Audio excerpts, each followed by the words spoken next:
Here it is, the new Chevy Camaro. Now the styling doesn't seem to have taken a dramatic change, but it is totally different. This car is entirely new, starting from its foundation. The platform is lighter, it's smaller, it should be more nimbler and a better handler overall. There's a lot of shocking things too. In fact, the base engine in this car is a 4-cylinder, a turbocharged 4-cylinder, but it gives you 275 horsepower. Now, of course, you have a V6 that gives you 335 horsepower, but of course you want the V8, 6.2-liter V8, borrowed from the Corvette with 455 horsepower.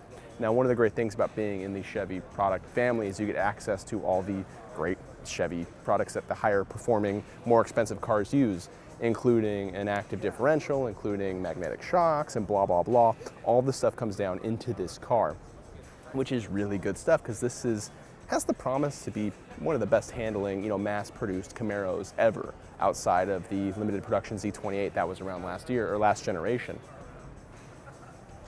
Now the body looks tighter, more sculpted, more nimble. There's a lot of things in this car that sort of make you think of agility, which is really nice. And it's refreshing because this is a Camaro, it's a muscle car, but it also is one that makes you think it could handle pretty well too. I'm super excited to drive it, but let's take a look inside first. Just taking a seat in the new Camaro, and wow, it looks so much better than the last generation model. In the you have two analog gauges still, left and right, tach on the left, speedo on the right, but you also have this large digital display here with extra gauges up there. I'm sure that's multi-configurable like they are in the Corvette. Flat bottom steering wheel, which can make it easy for clearing your leg. That's nice. Paddle shifters, because this is an automatic. You can also get a 6-speed manual, of course. You have your drive mode selector and all that stuff here. The fun button right here that turns off stability control.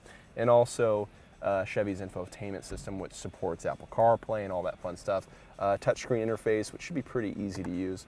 What's nice is they got rid of, in the previous gen Camaros, the gauges that were down here and totally useless because they were so out of sight. Now they're air conditioning vents, which will cool your hand down if you're riding the shifter all the time. You also see heated and cooled seats in a Camaro. Who would have ever thought? And also these seats are pretty nicely bolstered and seem pretty comfortable. And this is a very, very attractive interior, much, much better than the last generation model. The visibility, which was always an issue with the previous model, seems to be a bit better too. It's less of a pillbox, but still has that fantastic design, but still, it's no old Camaro. To find out more about the new Chevy Camaro, be sure to go to Edmunds.com.